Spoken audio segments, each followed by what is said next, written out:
ওমর ফারুক রাদিয়াল্লাহু তাআলা আনহুর জীবনী খুলুন। ওমর যখন মদিনার শাসক ছিলেন, মদিনায় একবার ভূমিকম্প হচ্ছিল, মাটি থরথর করে কাঁপতেছে। মানুষ তো ভয়, জীবন বাঁচানো যাবে না, যে এই ভূমিকম্প শুরু হয়ে গেল। ওমর বলেন, কিসের ভয় পাও তোমরা হুজুর? ভূমিকম্প, অবস্থা খারাপ দেখা যায়। ওমর বলেন, তোমরা একটু ভয় পাও না, আমি ওমর ভূমিকম্পরে সাইজ করে দিতেছি, দাঁড়াও। ঘরের ভিতর থেকে লাঠি নিয়ে বাহির হলেন, আঘাত শুরু করলো মদিনার মাটি। উমরের চাবুকের আঘাতে থেমে গেল। অবশেষে উমর বলতেছেন, ও মদিনার মাটি, তুই যে ভূমিকম্পের নাম দিয়ে এইভাবে নড়াচড়িটা করলি, তোর কি লজ্জা করলো না? তুই কি জানোস না এই মাটিতে যে আমার রাসূল ঘুমিয়েছে? উমরের চাবুকের আঘাতে মদিনার মাটি এমন ভাবে চুপ হয়েছে, কিয়ামত পর্যন্ত মদিনায় আর ভূমিকম্প হবে না। যে উমর আখিরি নবীর উম্মত, ভূমিকম্প থামিয়ে দিতে পারে, আমরাও তো সেই নবীর উম্মত। ওমর যেই কালিমা পড়েছে আমরাও ঠিক সেই কালিমা পড়েছি, কিন্তু আমাদের আওয়াজ এত দুর্বল, এই জন্য তো আমরা বুশের রাতে মাইর খাই। আসুন আমরা আর দুর্বল নয়, ওমরের মতো কালিমাওয়ালা আমরাও গর্জিয়াস কণ্ঠে শেষবারের মতো সকলে মিলে আবারও বলি আলহামদুলিল্লাহ, মাশাআল্লাহ। এইবারে গিয়া বোঝা যায় ঘন্টা দেড়েক চলবো। আমি জানতে চাই, এত সুন্দর করে আপনারা কার শুকর আদায় করলেন? আবারও বলুন, কার? কি সুন্দর ব্যাপার। আল্লাহ এইভাবে সুন্দর করে ডাক দেওয়ার সুযোগ অনেক আছে, 6 মাসও একদিন পায় না। বলুন, কার শুকর আদায় করলেন? আল্লাহ শুনছিনি আপনাদের এই ডাকটা। আল্লাহ যে এখন কত খুশি, বান্দা যে আল্লাহ বলে ডাক দিল। আসুন আমরা এই আল্লাহর শুকর আদায় করলাম। কেন এই আল্লাহর শুকর আদায় করা আমাদের দরকার? কারণ যেই জমিনের মধ্যে থাকি, বলুন এই জমি জামাগুলো কার? আমরা কার? আকাশটা কার? চন্দ্র সূর্য কার? এগুলি সব আমাদের জন্য কে দিয়েছে? এটাও তো শেষ নয়, আরো কত কিছু। আজকে যে মাহফিলের আয়োজন করেছে নেককার মায়ের সন্তানেরা, আমরা কেন শুকর আদায় করব না? আপনারা যখন এই মাহফিলে আসবেন, বাড়ির থেকে বাহির হলেন মাহফিলের দিকে আসার জন্য, আল্লাহ জিজ্ঞেস করেন ফেরেশতারা, এই মানুষগুলি কই যাবে রে? ফেরেশতারা বলেন, প্রভু গো, তারা তো ওয়াজ মাহফিলে যাইতেছে, কোরআন হাদিসের আলোচনা শোনার জন্য যাইতেছে, আপনার নবীর ভালোবাসা প্রকাশ করার জন্য যাইতেছে। আল্লাহ বলেন, শোনো, তারা যখন এই কোরআন হাদিসের মাহফিলে যাইতেছে, তারা যে মাহফিলের উদ্দেশ্যে বাহির হইয়া সামনের পাওটা বানাইছে, পিছের পাও উঠাইবার আগে আমি আল্লাহ তাদের জীবনের গুনাহগুলো মাফ করে দিলাম। আচ্ছা, আপনারা কি কেউ মাপ চাইছিলেন? কেউ তো মাপ চান নাই, কিন্তু মাপ তো পেয়ে গেলেন। অন্যান্য নবী রাসূলের উম্মতের অপরাধ হয়ে গেলে মাপ চাইতে চাইতে জীবন যায়, মাপ পায় না। এমনকি হযরত আদম আলাইহিস সালাতু সালামের মতো নবী 350 বছর কাইন্দা মাপ নিল। আর আপনারা মাপ চান নাই, মাপ পেয়ে গেলেন। কারণটা কি? কারণটা হলো, আপনারা যে মাহফিলে আসছেন, রাসূল বলছে যেখানে কোরআন হাদিসের আলোচনা হয় এই জায়গাটা বেহেশতের বাগান হয়। আচ্ছা বলুন, আমার নবীর কথা সত্য কিনা? তাহলে আপনারা যেখানে বসছেন এই জায়গাটা বেহেশতের বাগান হইলে আপনারা এখন কোথায় বসে আছেন? বাবা, তাইলে কি আপনারা বেহেশতি? আসলে আমরা বেহেশতি না হইলে বেহেশতি হবে কে? বলুন, আমরা যেই নবীর উম্মত, এই নবী যদি সৃষ্টি না হইতো, বেহেশত সৃষ্টি হইতো না। কিছুই মক্কার মদিনায় ঝগড়া লাগে। মক্কা কয়, মদিনা রে, তোর তো দাম নাই। আমি কত দামি জানোস? মদিনা জিগে, এত দামি তুই কি দিয়া হইলি? তোর কি দিয়া এত দাম? মক্কা বুঝাইতেছে ওয়াজ করে, ও মদিনা শোনো, আমার মধ্যে জমজম, আমার মধ্যে মিনা, মুজদালিফা, সাফা মারওয়া, আমার মধ্যে আরাফা, এমন কি আমার মধ্যে খানায়ে কাবা। এবার বুঝো আমার দাম কত। মদিনা ডাকে, ও মক্কা, এই জমজম, আরাফা, মিনা, মুজদালিফা দিয়া তুমি এত দামি হইছো? আমি মদিনার বুকে তাকায়া দেখো, যেই নবী আমি মদিনার বুকে শুইছে, এই নবী যদি না হইতো, তোমার জমজম, মিনা, মুজদালিফা, এমন কি খানায়ে কাবা পর্যন্ত হইতো না। বলুন, এই নবী না হইলে কি খানায়ে কাবা হইতো?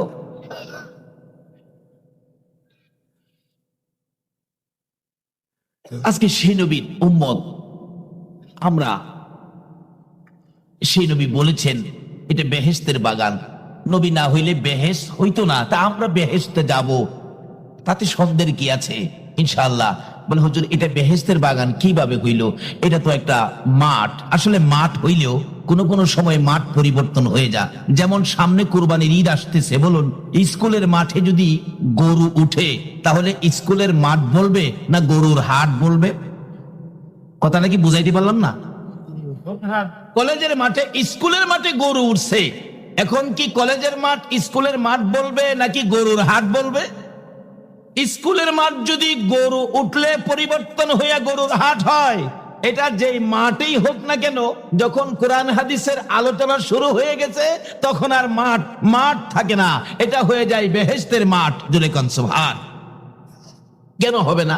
বাস্তবে আসুন, আমাদের এলাকায় একটা প্রচলন আছে, ময়মুরব্বী মারা গেলে কাফন দাফনের পর একটু কাফনের কাপড় যদি বেশি হয়, এটা ঘরে রাখে না কেউ, ভয় পায়, সাদা কাফন তো ভয় পায়, এটা মসজিদে দিয়ে দেয়। আর মসজিদের ইমাম সাহেবরা তা দিয়ে আপনার কোরআন শরীফের গিলাপ বানায়।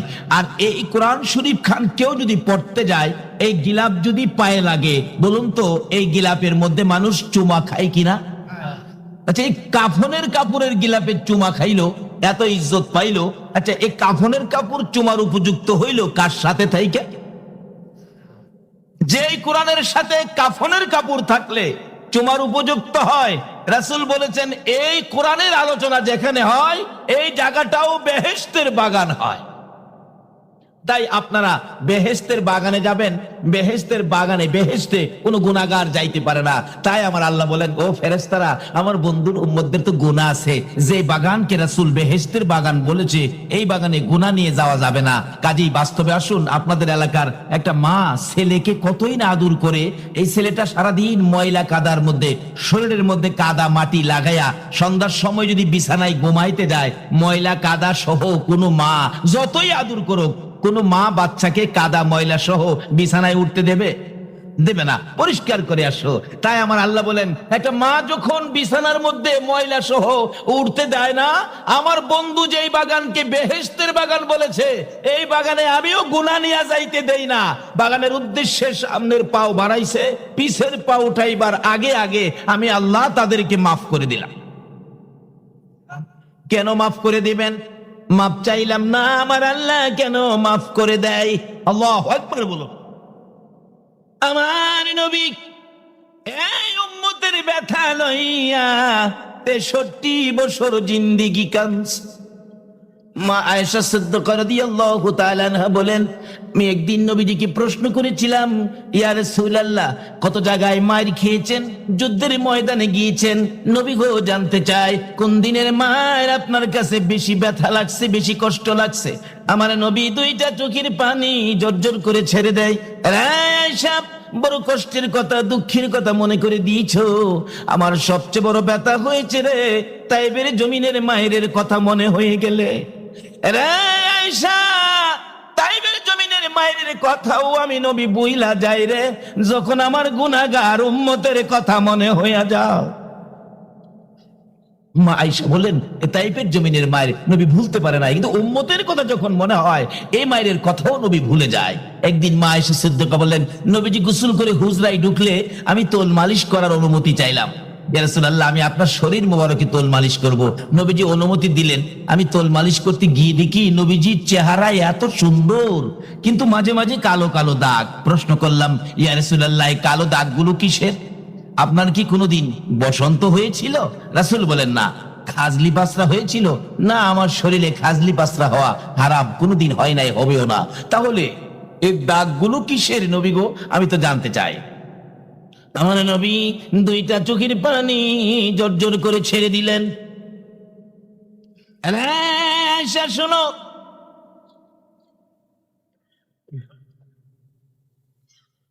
এটা বসন্তের দাগ নয় রে আয়েশা, খাজলি পাসরার দাগ নয়, এটা তাইবের জমিনের যুবকদের পাথরের আঘাতের দাগ। আয়েশা রে, আমি তাইবে গিয়েছিলাম, আমার ভূতমার দেশ, হালিমার দেশ, তাইবে গিয়েছিলাম, তাইবের যুবকেরা আমাকে ঘেরাও করে এমন মায়ের মারলো, একবার নয়, দুইবার নয়, তিনবার করে আমাকে মারতে মারতে বেহুশ করেছে। ওই তাইবের যুবকদের পাথরের আঘাতের দাগগুলো আমার চেহারায়। মা আয়েশা সিদ্দিকা বলেন, ইয়া রাসূলুল্লাহ, ইয়া তোমার খেয়েছেন, এই পাথরের আঘাতের দাগ এখনো রয়েছে। জোরে দাগগুলি দেখলে আমার বড় ব্যথা হয়, আমার বড় কষ্ট হয়। আল্লাহর নবী গো, অনুরোধ করি একটু দোয়া করুন, যেহেতু আপনার দোয়া আমার আল্লাহ কবুল করেন। হুজুর দোয়া করুন, দাগগুলো যেন আমার আল্লাহ পরিষ্কার করে দেয়। আমার নবী চোখের পানি ছেড়ে দেন। আয়েশা রে, এই কথা কোনোদিন আর আমাকে বলবি না। এই পাথরের আঘাতের দাগ আমি নবী দোয়া করে মুছতে চাই না। এই দাগগুলি নিয়ে আমি যাব হাসরের জমিনে, যেদিন আমার গুনাহগার উম্মতেরা ফুলসিরাতের কিনারে যাইয়া বিপদে পড়ে যাবে রে আয়েশা, বিপদে পড়ে রে গুনার বোঝা মাথায় লইয়া ফুলসিরাতের কিনারে নবী কই বলে কাঁদবে। ওই দিন আমি নবী এক একটা দাগের বিনিময় আয়েশা রে কোটি কোটি গুনাহগার উম্মতের নাজাতের দাবি করব। এই দয়ার নবীর উম্মতের জন্য আমার আল্লাহ মাপের সিস্টেম কত সহজ করেছে। আল্লাহু আকবার। কেন মাপ দেবেন না? উম্মতের জন্য নবী কতই না দরদি হয়ে এই জগতে জিন্দেগি করেছেন। আমার নবী যেদিন এই জমিন থেকে বিদায় হয়ে যাবেন, আমার আল্লাহ বলেন, ও জিবরাইল, আজকে আমার বন্ধু বিদায় হয়ে আসতেছেন। আমার বন্ধু এই জমিনে বহু জায়গায় মার খেয়েছে, আমার বন্ধুর রক্ত মুবারক এই জমিনের মধ্যে লেগে আছে। ও জিবরাইল, এই রক্ত মাখা জমিনে আমার বন্ধুর দাফন হবে না। আমার বন্ধুর কাছে খবর পৌঁছে দে, আমার বন্ধুর দেহ মুবারক আমি আল্লাহর আরশের ডান পাশে দাফন করব। জিবরাইল বলেন, প্রভু গো, এই প্রস্তাবে তো আপনার বন্ধু খুব খুশি হবে, কারণ এই প্রস্তাব তো খুদ নবী রাসূলের জন্য করেন নাই। আমার আল্লাহ বলেন, শোনো, আমার এই বন্ধু বড় কষ্ট করেছে, এই জমিনে বহু জায়গায় মার খেয়েছে, কাজে এই বন্ধুকে আমার আরশের ডান পাশে দাফন করব, তুমি প্রস্তাবটা নিয়ে যাও।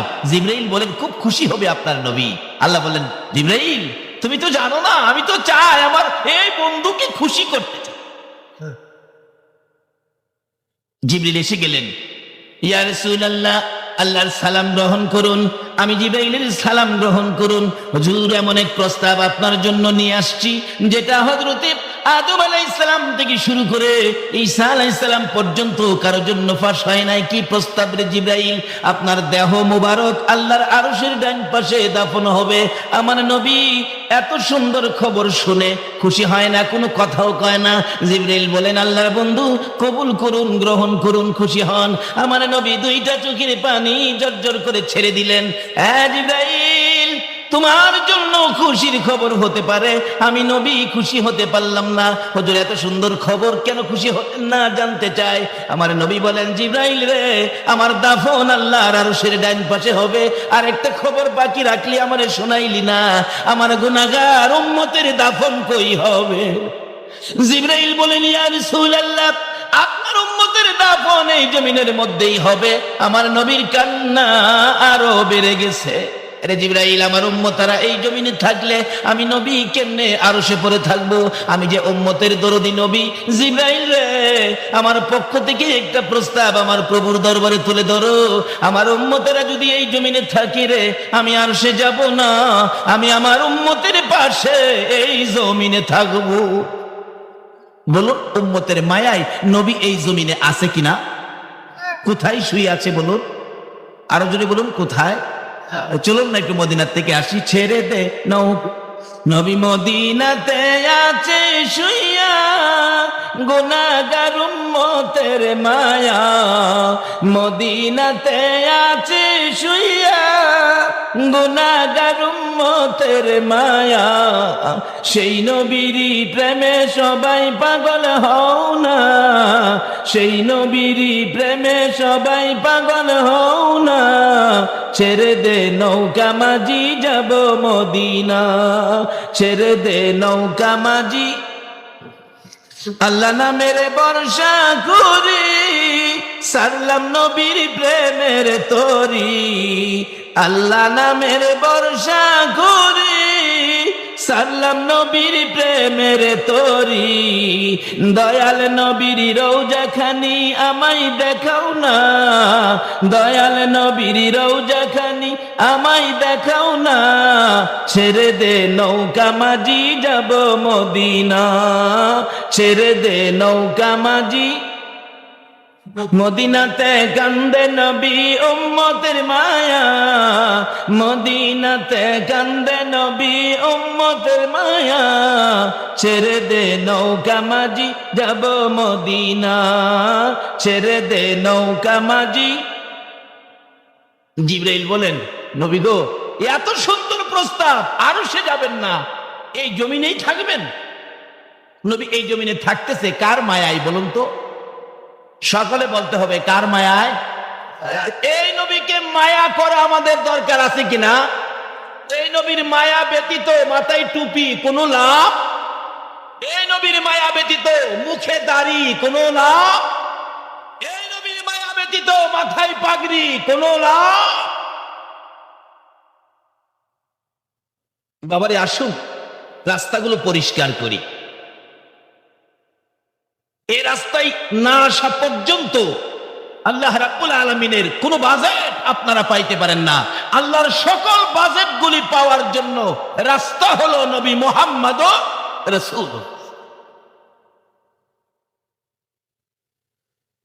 নবী মদিনায় শুয়ে আছে উম্মতের ব্যথা।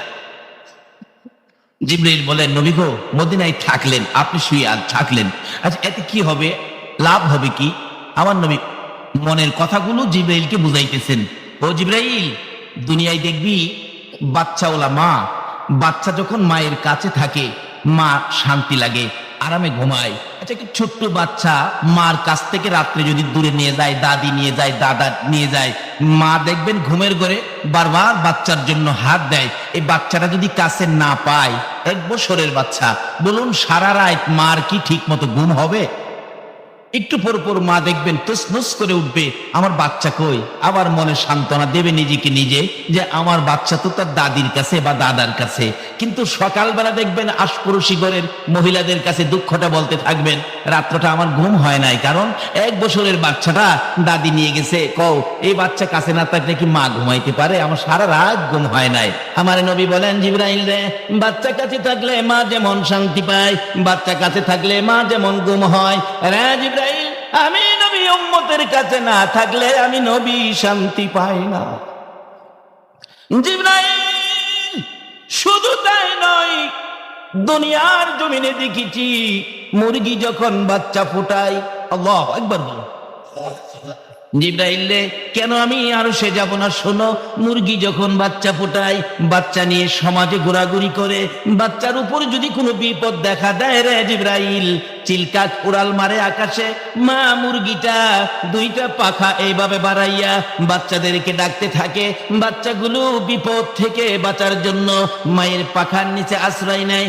মা মুরগিটা জিবরাইল রে বাচ্চাগুলো বুকে লইয়া আমি দেখেছি বড় শান্তিতে বসে থাকে।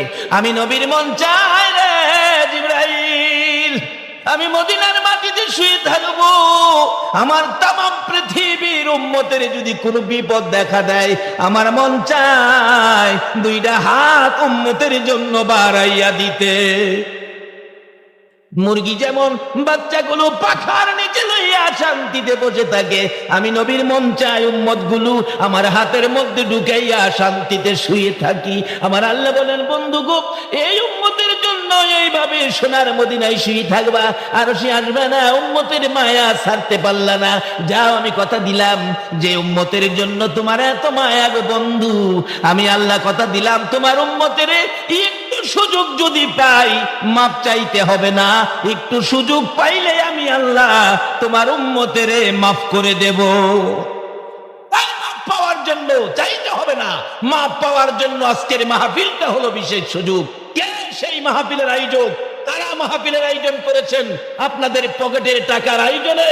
আজকে হাজার হাজার মানুষ মাপ পাওয়ার রাস্তা পেয়ে গেলেন। আসুন, এই মাহফিলের আরো কত বরকত আমাদের জন্য বাজেট তাই আসুন সামনে বাড়ি মহব্বতে আর একটু দরুদ শরীফ পড়ুন। আমি কোরআন শরীফ থেকে হাদিস শরীফ থেকে যা তেলাওয়াত করেছি সরাসরি আলোচনায় ঢুকে যাব।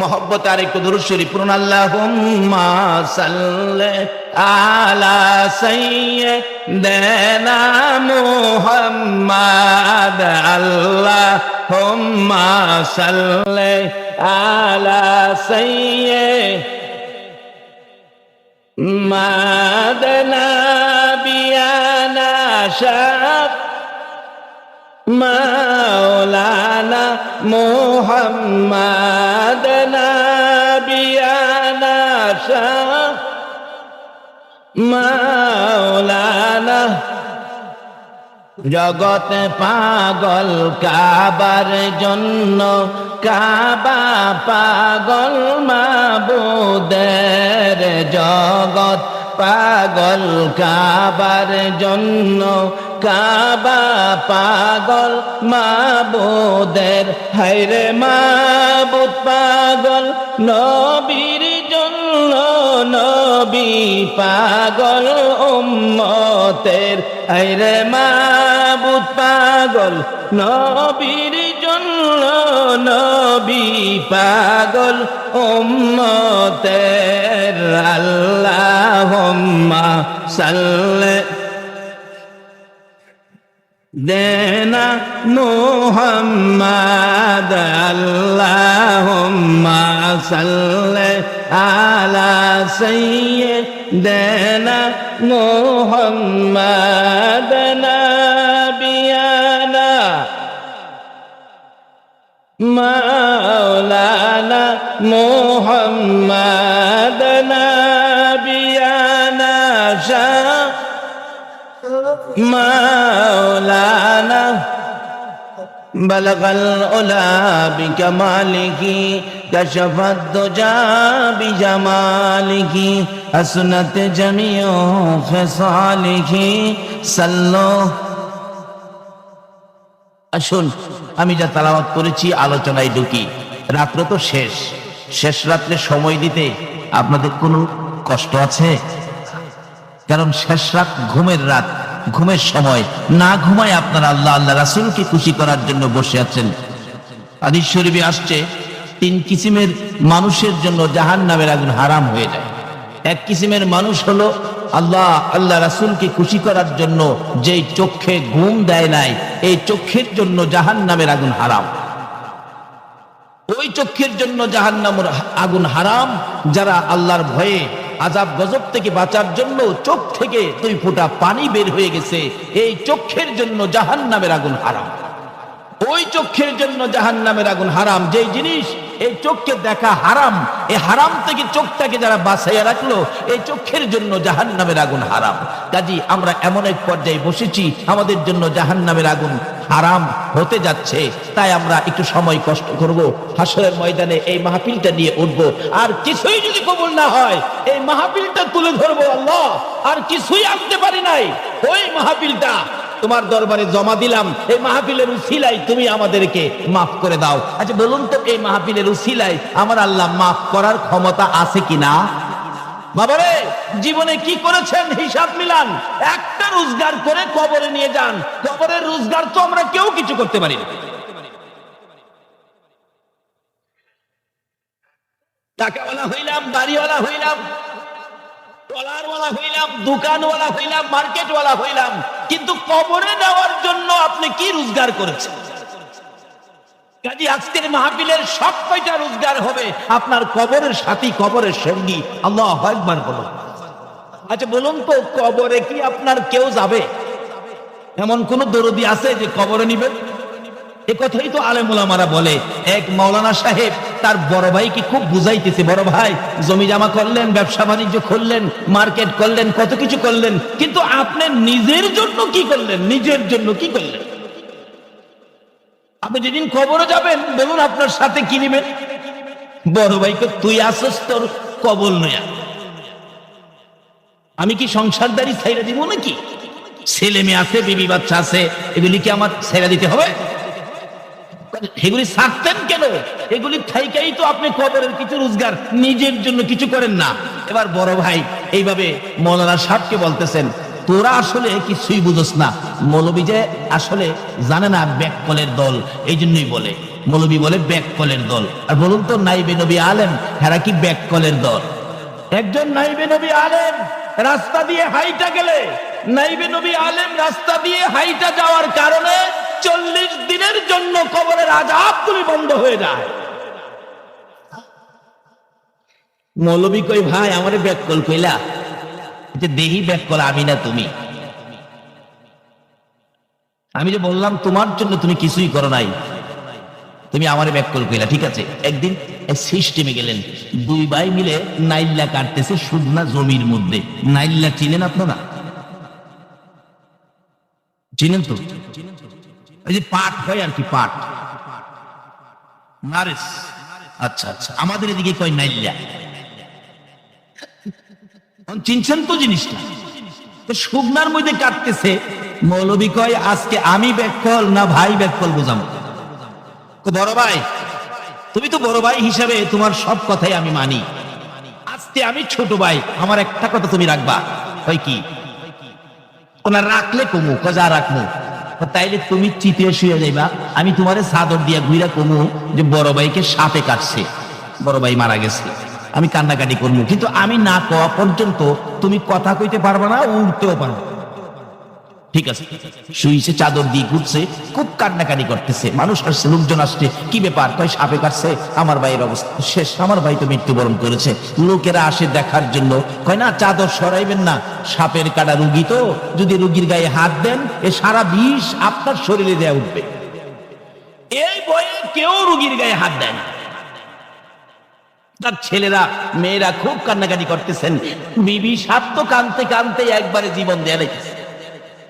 একজন মুরব্বী বলেন, মৌলানা সাহেব, আরে ওজা দিয়ে কবিরাজ দিয়ে যারাই তো বিষ নামানো যায়, এই সিস্টেম করে দেখেন না বিষটা নামাইতে পারে কিনা। এক কবিরাজের বাড়ির গিয়ে মৌলভী সাহেব বলতেছে, কবিরাজ সাহেব আসলে আমার ভাইকে সাপে কাটে নাই, ভাই ব্যাককল না আমি ব্যাককল, বুঝাইবার লিগা এই সিস্টেম করলাম। আপনি যা 2-3টা ফু দিয়া বলবেন এই বিষ নামানো সম্ভব হবে না। আপনি বলবেন যে তার আপনজন কে আছে পায়ের নিচে, কারণ বিষ যাইরা তার দিমু, হ্যাঁ মরবো, রুগী বালইব। এই সিস্টেম মৌলবী শিখাইছে। কয় মৌলবী বলে ব্যাককল। মৌলবী ব্যাককল হলে কি? একজন মৌলবী নাইবে নবী রাস্তা দিয়ে হাইটা গেলে কবরের আযাব 40 দিনের জন্য বন্ধ হয়। বলুন, পৃথিবীর মধ্যে এখন সবচেয়ে বড় মাতবরি করে ঘুষ, ঘুষের যদি কবরের পাশে বাইন্দা থন, একটা কবরের আযাব বন্ধ হবে। আজকে সেই নাইবে নবী আলেম ওলামারা আপনাদের এলাকায়, কি যে বরকত। আসুন সামনে বাড়ি, কষ্ট হইতেছে আপনাদের, আসলে শেষ রাত্রে কষ্ট হওয়ারই কথা, কিন্তু এই নবীর উম্মত শেষ রাত্রেও নবীর জন্য ঘরতে বাহির হইতে রাজি আছে। কি বলেন, রাজি আছেন না? এই শেষ রাত্রে যারা নবীর ভালোবাসায় ঘরতে বাহির হয়ে মাঠে বসে থাকবে, আপনাদের জন্য আমার নবী ফুল সিরাতের ঘাটে বসে থাকবে। এই দরুদি আর কে হবে? আজকে সেই দরুদি নবীর ভালোবাসায় বসুন, আলোচনায় যাচ্ছি। অনেক আলোচনার সামনে একটু লম্বা হলে আপনাদের কষ্ট হবে। যদি মাহফিলটা উসিলায় আপনাদের মাফের ফাইসালা হয়, আপনারা কি আখিরাতে মাপ পাওয়ার জন্য একটু এই মাহফিল উসিলা বানাইতে রাজি আছেন না? কিছু রোজগার করেন বাবারা ভাইয়েরা, একদিন এই দেশ সব ছেড়ে সাদা কাফন করে আপনাকে বিদায় নিতে হবে। এবার মৌলানা সাহেব কি বললেন, কবিরাজ সাহেব ব্যাপারটা এই। কবিরাজ তো আইসা 2-3টা ফু দিলেন, ফু দিয়া বলেন, এটা যেই সাপে কামড় দিছে এই বিষ নামানো যাবে না, এটা বাতাইশার সাপ। মানুষ তো চারদিক দাঁড়ায় রয়েছে, হাজার হাজার মানুষ, তার আপনজন ছেলে মেয়েরা কান্নাকাটি করতেছে। কবিরাজ বলেন, তার আপনজনকে, প্রতি আপনকে বলুন, বাবা মারা গেলে তার প্রথম গার্জিয়ান কে হবে? বড় ছেলে। সুন্দর, প্রথম গার্জিয়ান হয় বড় ছেলে। দেখবেন লাশের পাশে দাঁড়ায় বলেন, আমার বাবা চলাফেরায় যদি কোনো ভুল বেয়াদবি থাকে আমার বাবারে মাফ করে দিবেন, কোনো লেনদেন থাকলে আমরা ছেলেরা আছি, আমাদের কাছ থেকে নিয়ে যাবেন, এরকম বলে না? আমাদের এলাকায় এরকম বলে। এই বড় ছেলে আইসা বলতেছেন, চাচা আমার বাবারে ভালো করেন, আমার বাবা এত কষ্ট করে এই সংসার সাজাইলেন, কোটি কোটি টাকা ব্যাংক ব্যালেন্স মার্কেট করলেন, আমাদেরকে উচ্চ শিক্ষায় শিক্ষিত করলেন। বাবা এত বাগান সাজাইলো, বাবা তো কোনো কিছু ভোগ করতে পারলো না। আমার বাবারে ভালো করেন। বাবা তো সব ফালায়া খালি হাতে রওনা হয়ে গেল, বাবারে ভালো করেন। কবিরাজ কয় ভালো করতে পারি, তবে শর্ত একটা। কি? আপনি বড় ছেলে তো? বলে হ, তাইলে আপনি একটু পায়ের কাছে খারাপ। কি হইব? আপনার বাবার বিষ যাইরা পায়ে দিয়া বাইর করুন, বাইর কইরা আপনার শরীরে মারমু, আপনি পইরা মইরা যাবেন, আপনার বাবা ওইটা ভালো হবে। আমি মইরা বাবা ভালো হইব? কবিরাজ সাহেব, এটা তো যুক্তিসঙ্গত কথা বললেন না। বাবার হায়াত নাই, বাবা মারা গেছে, এই জন্য আমার মরতে হবে, এটা কোন কথা কইলেন? না না, এটা কথা, এটা মানা যাবে না, এটা যুক্তিসঙ্গত কথা বলে নাই। বাবাই মারা গেছে, এই জন্য কি আমার মরতেই বলে কি? আচ্ছা, বাবা শুনতেছেন সব? বাবা তো শোয়ার থেকে কয় কি রে, এত কিছু করলাম ছেলের জন্য, ছেলে দিয়ে আমার জন্য নাই। বাবা এই মাহফিলটা অন্তত রোজগার করে নিয়ে কবরে যান, কেউ আপনার জন্য যাবে না। এই মাহফিলটা যদি হাসরের জমিনের জন্য উসিলা বানাইতে পারবো, এই মাহফিলের উসিলাই তোমার নাজাতের ফয়সালা হয়ে যাবে। দুনিয়ায় তো কেউ আপনার পক্ষে আসতে রাজি না, আর হাসরে কে হবে আপনার পক্ষে? উসিলা লাগান। এই নবীর উম্মতের কত উসিলাই আমার আল্লাহ মাফ করবে। আরে ওমরের মতো ব্যক্তি যদি উসিলা তালাশ করতে পারে, ওমর যখন মদিনার শাসক ছিলেন, ওমরের ছেলে আর ইমাম হুসাইন রাদিয়াল্লাহু তাআলা ছোট বাচ্চা, দুইজন একসাথে খেলতে খেলতে হুসাইন ওমরের ছেলে রাষ্ট্রপতির ছেলেরে বলে ফেললেন গোলামের বাচ্চা। ওমরের ছেলে কয়, হুসাইন কারে গোলামের বাচ্চা কইছে টের পাও না? আমার বাবা রাষ্ট্রপতি, রাষ্ট্রপতির পোলারে গোলামের বাচ্চা কইছো। এবার তোমার অবস্থা কি হয় বুঝো? বাড়ি যাইতেছে, আবু আবু কি ব্যাপার? হুসাইন আমারে কয় আমি বলে গোলামের বাচ্চা, এই বিচারটা বাবা তোমার করতে হবে। ওমর হাসে, বাবারে যার বিরুদ্ধে বিচার দিছো, এই হুসাইনের বিচার করার ক্ষমতা আমি উমরের নাই। বাবা তুমি বলো কি? হুসাইনের বিচারটা তুমি করবে না? তুমি বলো কি করতে হবে? তুমি এত দুর্বল কেন? হুসাইনকে বাচ্চা ছেলে, তার বিচার করবে না? ওমর দুইটা চোখের পানি জর্জর করে ছেড়ে দিলেন। ছেলে শুনো, আমি কিভাবে ওই হুসাইনের বিচার করব? আমি নিজের চোখে দেখেছি, হুসাইন ছোট, আমার নবী যখন নামাজের সেজদায় ছিল রে বেটা, ইমাম হুসাইন নবীজির ঘাড় মোবারকে চইরা বসতো। নবী যদি ঘাড় থেকে হুসাইনকে নামানোর চেষ্টা করত, আমার আল্লাহ খবর দিতেন, জিব্রাইল রে আমার বন্ধুর কানে খবর দে, হুসাইন যতক্ষণ পর্যন্ত ইচ্ছা করে ঘাড় থেকে না নামবে, আমার নবী যেন হুসাইনকে টাইনা যেন না নামাই। হুসাইন নবীজির কোলে থাকতেন, আর হুসাইন দুই গালে, আমার নবী হুসাইনের দুই গালে চুমায়া চুমায়া বলতেন, হুসাইন তুমি আমার, আমি তোমার। তোমাকে যে কষ্ট দেয় সেই যেন আমি রাসূলকে কষ্ট দেয়। আমি নিজে শুনেছি। ছেলে, আমি ওমর এই হুসাইনকে বিচার করে কষ্ট দেওয়ার সাহস আমার নাই। বাবু বিচার করতেই হবে। ছেলে যখন মানেই না, ঠিক আছে জুমার দিন হুসাইনের বিচার হবে। জুমার দিন তো মানুষ ভর্তি মসজিদে নববীতে। ওমর মিম্বরে বসে বলতেছেন, হুসাইন তুমি কি আমার ছেলেকে গোলামের বাচ্চা বলছো? হুসাইন বলেন, আমি গোলামের বাচ্চা তো বলেছি। হযরত আলী রাদিয়াল্লাহু বলেন, ওমর বাচ্চাদের ব্যাপার, এটা বাদ দিলে হয় না। ওমর বলেন, আলী আপনি বসেন। হুসাইন বলেন, আমার বাবুকে বসাই দিলেন, বলেন কি বলবেন? তুমি কি আমার ছেলেকে গোলামের বাচ্চা বলেছো? হ্যাঁ আমি তো গোলামের বাচ্চা বলেছি। তাহলে আমি তো রাষ্ট্রপতি, আমার ছেলের গোলামের বাচ্চা বললেন, কিন্তু আমি কোথায় গোলামি করেছি? হুসাইন চিৎকার মেরে বলতেছেন, এ ওমর তুমি কি আমার নানার গোলামি করো নাই? হুসাইন আমার নানার গোলামি করো নাই। এই কথা বলার সাথে সাথে ওমর মিম্বরে দাঁড়াইয়া দুইটা চোখের পানি ছেড়ে দিলেন। মসজিদে নববীর মুসল্লিরা তোমরা কি শুনেছো হুসাইন কি বলেছে? হুসাইন বলেছে, আমি নাকি নানার গোলামি করেছি। ও মুসল্লিরা, তোমরা সাক্ষী হও, আমি নাকি রাহমাতাল লিল আলামিনের গোলামি করেছি। হুসাইন, এই কথাটা কি তুমি কাগজে লিখে দিতে পারবা? পারবো। লিখেছে, ওমর আমার নানার গোলামি করেছে বিদায় তার ছেলের গালি দিয়েছি গোলামের বাচ্চা। নিচে দিয়ে সিগনেচার করলেন ইমাম হুসাইন। এই কাগজটুকুন হাতে লইয়া মসজিদে নববীতে দাঁড়ায় ওমর কান্দে, রে মসজিদে নববীর মুসল্লিরা, আমি ওমর আর মৌতের ভয় করি না, হাসরের ভয় করি না, মিজানের ভয় করি না, ফুলসিরাতের ভয় করি না, আমি কোনো ভয় আর করি না। এই কাগজটুকু আমার কাছে যদি থাকে, ইমাম হুসাইন আমার নবীর আদরের নাতি বলেছে, আমি বলে দয়ার নবীর গোলামি করেছি। মুসল্লিরা গো, নবীর সাহাবীরা গো, আমি ওমর যদি মারা যায়, আমাকে কাফন পরানোর সময় এই লিখিত কাগজটা আমার হাতের মধ্যে কাফনের ভিতরে ঢুকাইয়া দিও। কোথাও যদি বিপদে পড়ি আর কোনো কিছুই যদি আমার কাজে না লাগে গো, হুসাইনের লেখা নবীর গোলামির কাগজটুকু তুলে ধরে বলবো, হুসাইন বলেছে আমি নবীর গোলামি করেছি। আচ্ছা, আপনারা যে নবীর ভালোবাসায় বসে আছেন, কবরে গিয়া এই নবীর ভালোবাসা, এই নবীর দোহাই ছাড়া অন্য কারো দোহাই দিলে কামই? কবরে গিয়া যদি কয় বিসমিল্লাহি ওয়ালা, আমি এই পার্টির লোক, হ্যাঁ বুঝলেছে দাস, বিসমিল্লাহি ওয়ালা আমি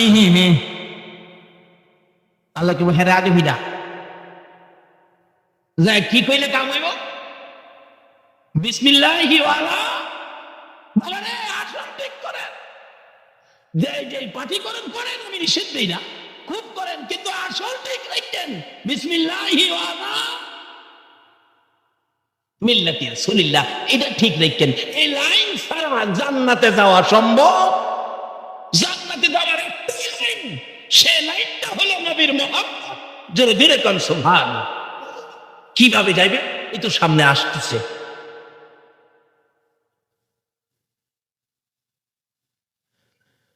এবার ডাকতেছে, হুজুর আমার নিতেন না শুরু দেখিয়া, সত্যি কিন্তু আমার বেশি, এই বুদ্ধিটা কে দিছে?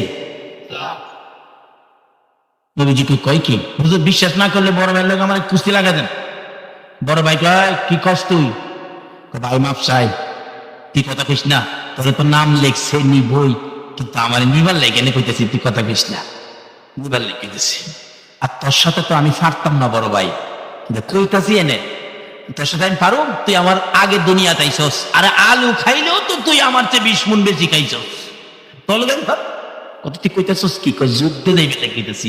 দেখেন নবীর জন্য কত ভালোবাসা, এটা বাচ্চা। আচ্ছা, সাহাবীরা হুজুর লাগাই দেন, লাগো। দেখে বড় ভাই পিছিয়ে নিচে পর্দার আড়ালে, ভাই তুই যদি নতি স্বীকার করস আমি যুদ্ধে দিতে রুম, তলবেন পারতাম না। আচ্ছা ঠিক আছে যা। দুই ভাইরে কুস্তি লাগাই দিতে, বড় ভাই নিচে বেড়ে গেছে, ছোট ভাই উপরে বেড়ে। ইয়া রাসূলুল্লাহ, আল্লাহ নবী গো কইছিলাম না, দেখছেন? সাহাবীরা হুজুর আবার লাগাই, আবার লাগাইছে। লাগাইবার আগে ছোট ভাই কো, ভাই চাইস কোন কাম করস? কয় না, আগের কাম ওই চিন্তা করিস না। এইভাবে 3 বার লাগাইছে কিতাব লেখি, 3 ভাই, ছোট ভাই উপরে, বড় ভাই নিচে। হুজুর কইছিলাম না? রাসূল বলেন, ঠিক আছে, আইনতে তো এখন তোমারে নিতে হয়। দেখছেন নবীরে কত ভালোবাসে, জীবন দেওয়া লাগবে, যুদ্ধে গিয়ে মৃত্যুবরণ হতে পারে, এরপরও এই নবীর ভালোবাসায় শুধু রাত্র না, জীবন দিতে প্রস্তুত ছিল। কিন্তু নবীর আশেকের আদাত আল্লাহ পাক পুরা করে নবীর পক্ষে কবুল করলেন, আর এদিকটা নবীর দুশ্মনের আদাত বাকি, কন্ত পুরা হইব। 71 রশিদে আল্লাহ কয়, জিবরাইল রে আদাত, জিবরাইল কয় আল্লাহ ঠিক আছে, আর 2 হাত রশিদে দেওয়া হলো, 2 হাত রশি, আদাত পুরা হয় না। দিতে দিতে কিতাব লেখে 70 গজ রশি, 140 হাত রশি দেওয়ার পরেও নবীর দুশ্মন আবু জাহেলের আদাত আর পুরা হয়। নিচের থেকে আবু জাহেল উপরের দিকে তাকাইয়া ডাকে, তোরা কারা রে? আর রশি দিস না, আর আমারে মাটির নিচে নিস না, মাটির অবস্থা ভালো দেখা যায় না। বুঝেছি রে, আমার বাতিজা সারা উঠতে পারবো না। একজন দৌড়ে গেছে, নবীজির বাড়িতে, ইয়া রাসূলুল্লাহ আপনার চাচা আবু জাহেল গর্তের ভিতরে পড়ে আছে 70 গজ মাটির নিচে। আমার নবী এই খবর পাইয়া, আমার নবী তো জানে আবু জাহেল নবীকে কত দুশ্মনী করেছে, আমাদেরকেও যদি এরকম দুশ্মনী করে বিপদে পড়লে আমরা যাইতে রাজি না। আমার নবী যখন শুনেছে চাচা আবু জাহেল 70 গজ মাটির নিচে আপনাকে যাওয়ার জন্য বলছে, আমার নবী সঙ্গে সঙ্গে সকল কষ্টের কথা ভুলে গিয়ে ঘর থেকে বাহির হইয়া দৌড় মারছে। আরে দয়ালো নবী প্রেমের ছবি আর আসবে না জগতে, বলুন দয়ালো নবী প্রেমের ছবি আর আসবে না।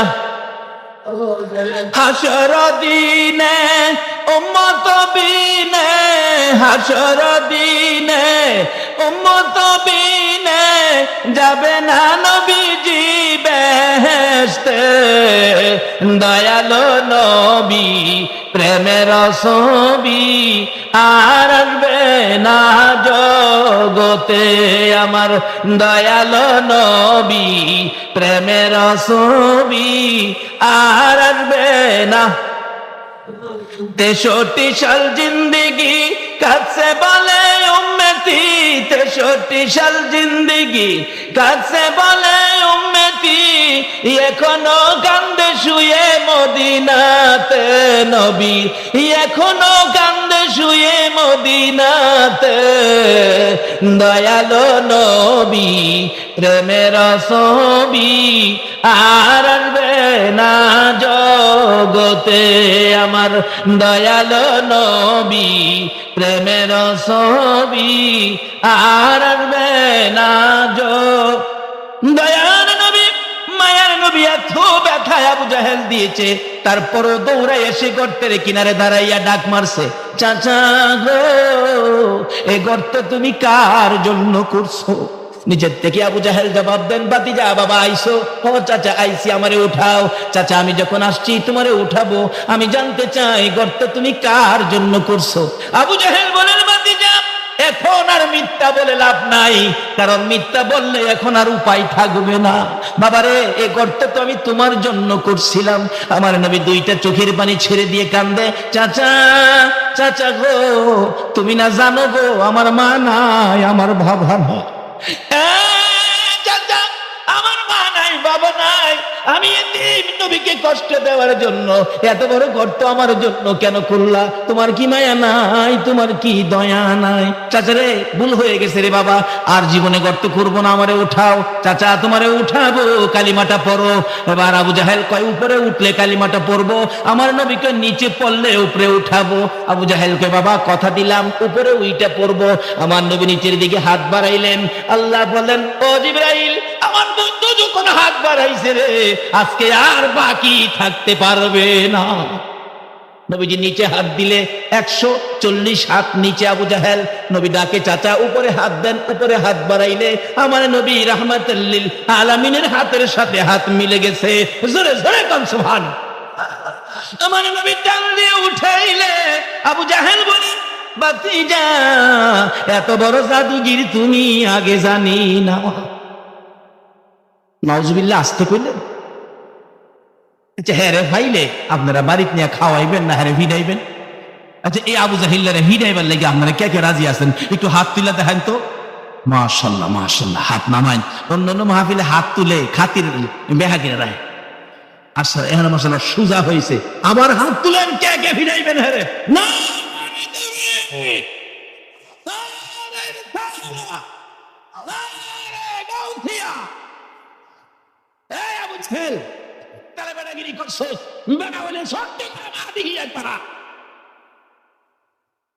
আমার মনে হয় এখানে যদি আইয়ে আপনারা ওয়াজ শুনবেন না, হ্যাঁ আগে ভিড়াইবেন। আচ্ছা আল্লাহ হুনতাছেনি, আপনারা কি কইতেছে? নবীর দুশমনেরা ভিড়াইবেন আপনারা, আল্লাহ খুশি হইব না বেজার হইব? আল্লাহ আকবার।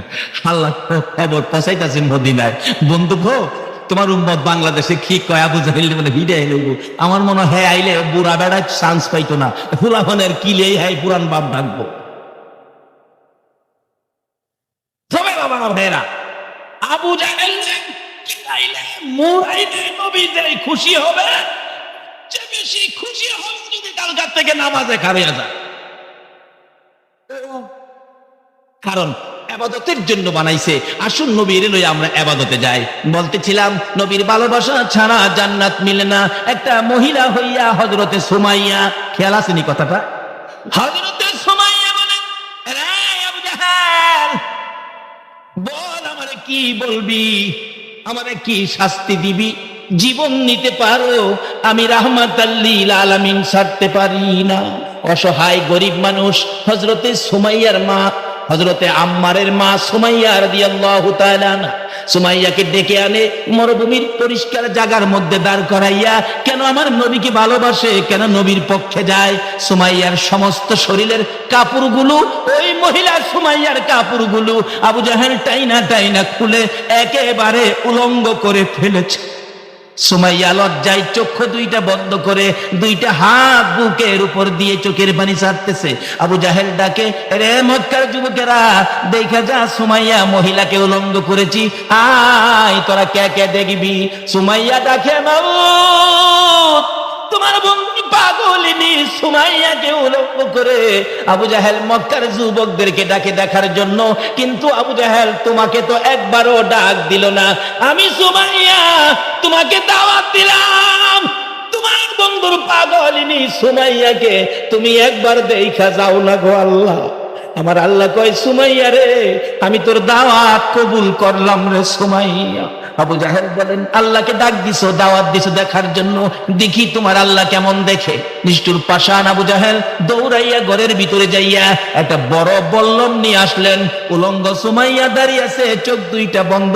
নিষ্ঠুর পাষাণ আমার নবীর আশেক, নবীর পাগল সুমাইয়াকে তলপেটের নিচে লজ্জাস্থানের মধ্যে বল্লম দিয়ে এত জোরে আঘাত করলো, সুমাইয়া চিত হইয়ে জমিনে পড়ে গলা কাটা মুরগির মতো লাফাইয়া জিব্বাটা বাহির করে দিয়ে ডাকতেছে, মাওলানা, তোমার বন্ধুর প্রেমে জীবন দিলাম, দেখা গেল না। আমার আল্লাহ বলেন, জিবরাইল রে, আমার বন্ধুর পাগলিনী সুমাইয়া জীবন দিতে যাচ্ছে, আমাকে ডাকে দেখার জন্য। আমার বন্ধুর পাগল হইয়া সুমাইয়া জীবন দেয়, আমি আল্লাহ কেমনে খালি হাতে যাইব রে। আল্লাহু আকবার। আমার বন্ধুর পাগলিনী সুমাইয়া বন্ধুর পাগল হইয়া আবু জাহেলের হাতে জীবন দিতে যাচ্ছে, আমি আল্লাহ কেমনে খালি হাতে দেখতে যাব। জিবরাইল রে, আমার জান্নাতুল ফেরদাউসটা উঠাইয়া দে, আমি আমার বন্ধুর পাগলিনী সুমাইয়ার জন্য আমি আমার জান্নাতুল ফেরদাউসটা দান করে দিলাম। আল্লাহু আকবার। ইয়া রাসূলুল্লাহ, ইয়া গাউসুল আজম। ইবাদতের মধ্যে উত্তম ইবাদত নামাজ। প্রথম ওয়াক্ত ফজর, ফজরের নামাজ পড়তে গেলে 2 রাকাত সুন্নত আগে না পরে? আর জোরে কোন? 2 রাকাত সুন্নত পড়বেন কার স্মরণে? আল্লাহ সিস্টেম করেছেন, ও ইবাদতকারীরা, আগে আমার নবীর স্মরণ করো, কারণ নবী না হইলে ইবাদত হইতো না।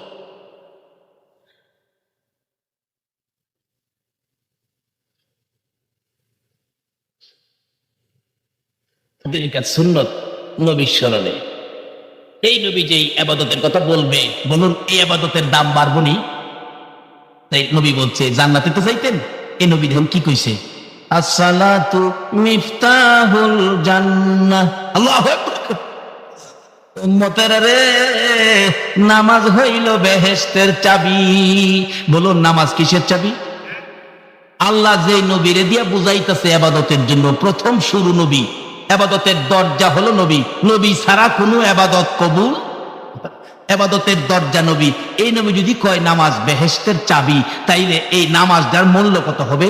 এই নবীর এই কথাটা মানলে বলুন আমরা বেহেশত পাবো কি না? কিভাবে পাবেন? আসুন শেষ দিকে চলে গেলাম। আমার নবীর একজন সাহাবী ছিলেন, অত্যন্ত গরিব সাহাবী, যার নাম হলো হযরতে আব্দুল্লাহ আনসারী। আব্দুল্লাহ আনসারী যেদিন শুনেছে নামাজ বেহেশতের চাবি, দৌড়াইয়া বাড়িতে গিয়ে বলেন, বিবি, রাসূল বলেছে নামাজ বলে বেহেশতের চাবি। আমরা তো ওয়াজ শুনি, ও ওয়াজের মাঠে বাড়িতে নেই না, বিবির কাছে কই না। নবীর সাহাবী আব্দুল্লাহ আনসারী যখন শুনেছে নবীর মুখ থেকে নামাজ বেহেশতের চাবি, দৌড়াইয়া বাড়িতে যাইয়া বিবিকে বলেছে, বিবি গো, আমার রাসূল বলেছে নামাজ বেহেশতের চাবি, বলো আজকাল থেকে বেহেশতের চাবি রোজগার করবানি। বিবি বলেন, স্বামী কসম খাইলাম গো, যতদিন বেঁচে থাকবো আর এক ওয়াক্ত নামাজ ছাড়বো না, নবীর কথাকে অপমান করব না। বাবারে, নবী যদি বেহেশতের চাবি আনতে পারে, এই নবীর কথা মানা দরকার আছে কিনা বলুন? যেই দলের রাজনীতি করেন, কোন দলের নেতা নেত্রী বেহেশতের চাবি দেওয়ার ক্ষমতা আছে? হেরার কথাই তো দৌড়তে পারেন খুব, কিন্তু নবী যে বললো এটা তো মানলেন না। আব্দুল্লাহ আনসারী বিবির কাছে যখন খবর পৌঁছাইলেন, চট্টগ্রামের মা বোনেরা শোনো, তুমিও একজন আনসারীর বিবির মতো হয়ে যাও। দুইজনে পরামর্শ করে নবী যখন বলছে নবীর কথার অপমান করব না, আমরা বেহেশতের চাবি যদি নামাজ হয় আর জীবনে নামাজ ছাড়বো না। বিবি কান্দে, স্বামী গো, নামাজ কেমনে পড়বো, আমার তো নামাজ পড়ার মতো ভালো কাপড় নাই। কিতাব লেখে স্বামী স্ত্রী দুইজনে মিলে মাত্র একটা কাপড় ছিল, দুইজনে মিলে একটা কাপড়। বল হুজুর কোন কি এক কাপড় দিয়ে দুইজনে কেমনে চলে? আব্দুল্লাহ আনসারী বলেন, আমি ঘরের ভিতরে ঘরের মাঝখানে বড় একটা গর্ত করেছি, আমি যখন এই কাপড় উপরে গর্তে বাহির হইয়া যায়, আমার বিবিকে গর্তের ভিতরে রাইখা যায়। নবীর উম্মতেরা, লক্ষ লক্ষ টাকার কাপড় সুকেসে সাজাইলা, কিন্তু এক ওয়াক্ত নামাজ পড়লা না। আর যারা নবীর কথা মানে, নবীকে ভালোবাসে, নবীর কথার মূল্যায়ন করে, এক কাপড় দিয়া দুইজনে নামাজ পড়ে, এক ওয়াক্ত নামাজ ছাড়ে না। বিবি যখন নামাজে দাঁড়ায়, আব্দুল্লাহ আনসারী গর্তের মধ্যে বসে থাকে। আব্দুল্লাহ আনসারী যখন ওই মসজিদে নববীতে জামাতে শরীক হওয়ার জন্য দৌড়ে যায়, বিবি গর্তের মধ্যে বসে থাকে। এবার নামাজ যখন শেষ হয়, মসজিদে নববীর জামাত যখন শেষ হয়, পিছনের কাতার থেকে দৌড় মারে। মুসল্লিরা বলেন, ব্যাপার কি? আব্দুল্লাহ আনসারী দৌড়ায় এসে জামাতে শরীক পিছনের কাতারে হয়, আবার পিছন থেকে দৌড় মারে, এই ব্যাপারটা তো বুঝলাম না। নবীজির কাছে নালিশ করলেন, ইয়া রাসূলুল্লাহ, আব্দুল্লাহ আনসারী পিছনের কাতারে নামাজ পড়ে আবার পিছন থেকে দৌড় মারে, ব্যাপারটা তো বুঝি না। আমার নবী বলেন, সাহাবীরা রে, তোমরা আব্দুল্লাহ আনসারী রে কেউ কিছু বলো না, আমি নিজে তদন্ত করে দেখি ব্যাপারটা কি। আমার নবী, দয়ার নবী, মায়ার নবী আব্দুল্লাহ আনসারীর বাড়ির দিকে রওনা হয়েছেন। আল্লাহু আকবার। তার বাড়িতে যাবেন, আপনিও যাবেন, কিন্তু শর্ত হলো, নবীর তরিকা হলো, নবীর শিখানো রাস্তা হলো, ঘরের দরজায় যাইয়া আগে সালাম দেবেন, সালাম দিয়ে দেখবেন সালামের জবাব আসে কিনা, তাহলে ঘরের ভিতরে ঢুকতে পারেন, না হয় ঢুকার অনুমতি নাই। আইসি ওখানে দিন কি এর সালাম, কি এর অনুমতি, দেখবেন যাইব, ভাবি বাড়িতে আছে, ভাবি বল, আর আমরা মাথা নিয়েছি মার্কা, চারটি মার্কা আইতাছে না সামনে, এই মারহা, এই মারহা লইয়া কত মাইয়া যে ভাবি রাখবো গিয়া হলো।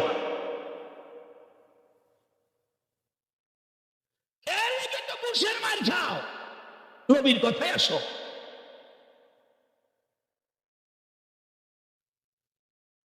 আমাদের চট্টগ্রামে আসলে একটা গজল শুনলাম, আছে খুব ভালো লাগে। এটা কার হাতের লেখা আমি জানি না। এই যে গজলটা গায়, ভালো যদি বাসতে হয় নবীকে বাসুর, কয় না, কয় না, ভালো যদি বাসতে হয়, সত্য কথা, 100% সত্য। এই পৃথিবীতে যদি ভালোবাসতে হয়, ভালোবাসার প্রথম হলো নবী মুহাম্মদ।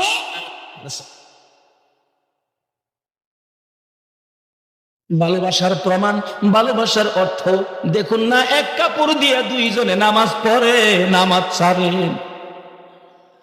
আমার নবী চলে গেলেন, প্রথম সালাম দিলেন আব্দুল্লাহ আনসারীর ঘরের দরজায়, আসসালামু আলাইকুম, জবাব নাই। আসসালামু আলাইকুম, জবাব নাই। আসসালামু আলাইকুম, তিনবার সালাম দিবেন।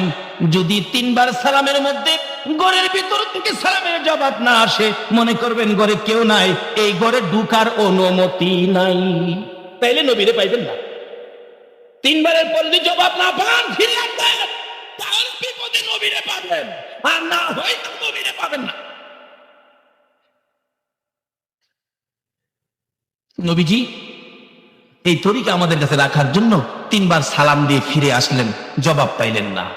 আব্দুল্লাহ আনসারী পিছন থেকে দৌড়ায় আসছে, কে গো এত মায়ার সুরে সালাম দিতেছে? দৌড়ায় এসে দেখে আমার নবী যাইতেছে গা, পিছন দিয়া দৌড়ায় যায়, পাওগুলি একটু ভারী ভারী করে ফালাইতেছেন। নবী যেন আওয়াজ শুনে পিছনে তাকায়, কারণ নবীকে ডাক দিয়ে বেয়াদবি করবেন। আওয়াজটা শুনে আমার নবী পিছনে তাকাইছে, তাকাইয়া দেখে আব্দুল্লাহ আনসারী হাজির। আব্দুল্লাহ আনসারী বলেন, ওয়ালাইকুম সালাম। নবী গো বেয়াদবি মাফ করবেন, আমি তো পিছনে ছিলাম। এর আব্দুল্লাহ আনসারী, তোমার বাড়িতে আসলাম। হুজুর কেন, কি ব্যাপার?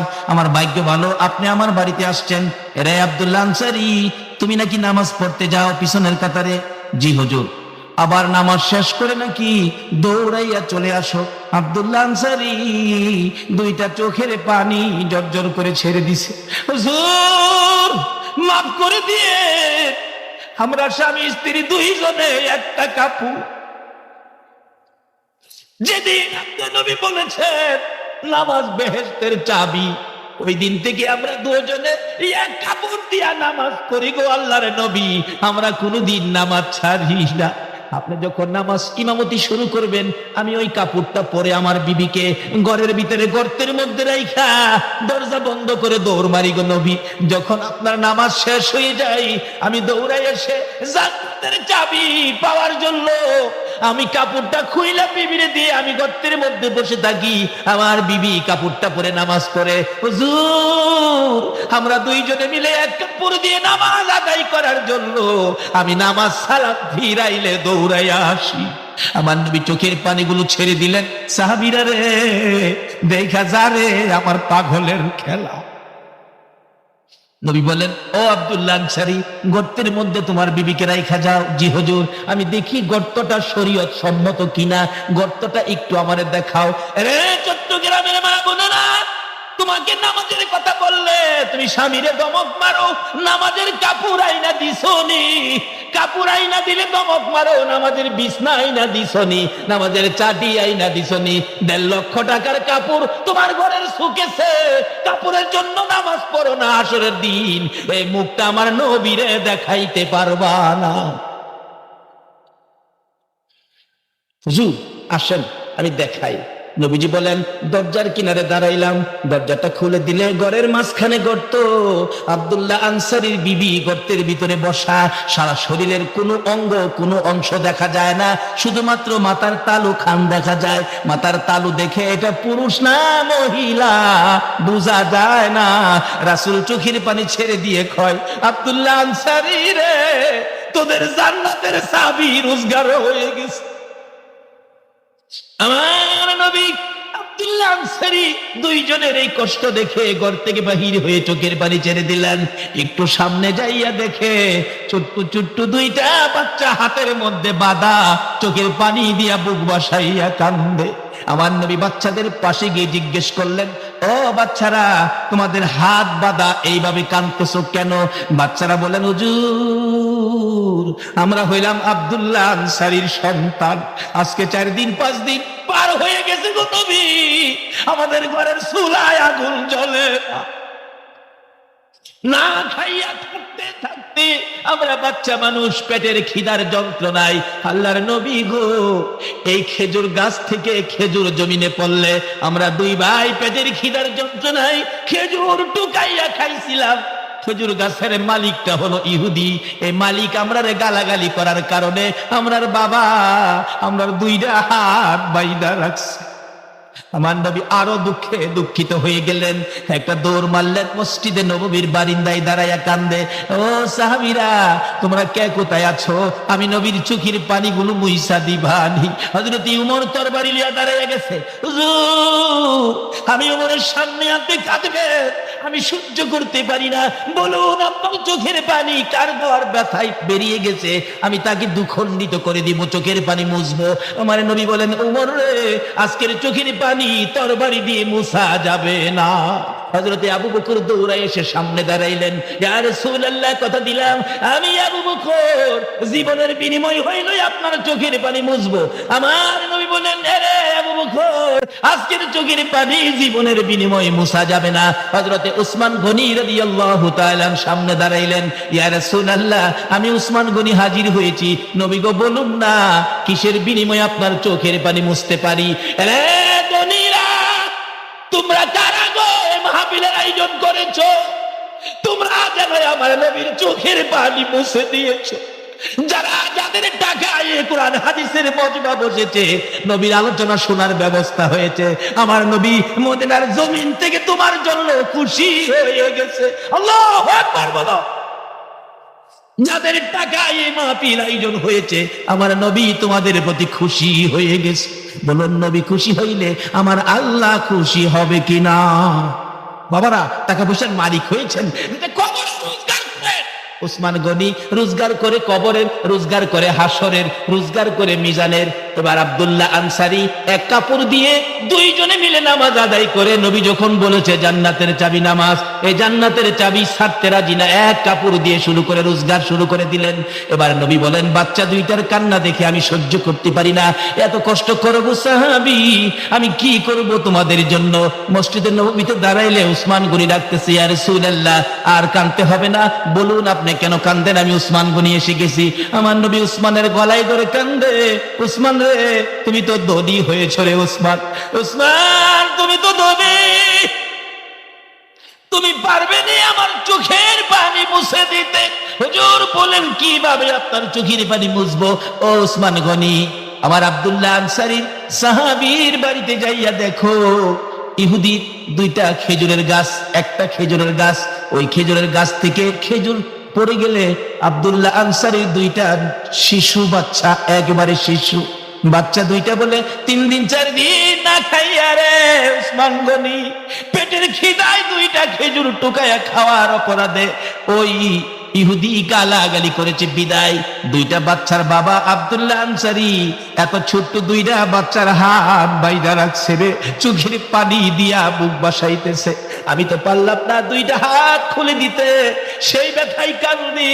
আমার চোখের পানি যদি মুছতে চাও গো উসমান গনি, ওই খেজুরের গাছটা আমি রাসূলকে কিনা দিবানি, তাইলে আমি খুশি হব। আজকে কারা আয়োজন করেছে?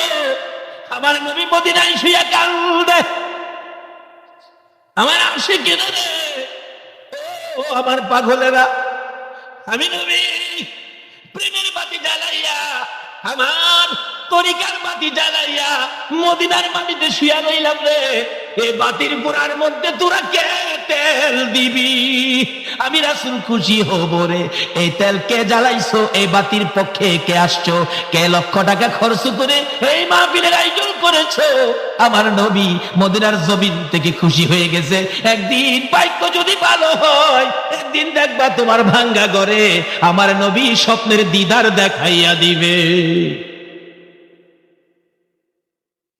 নবীজির দিদার দেখতে চান আপনারা?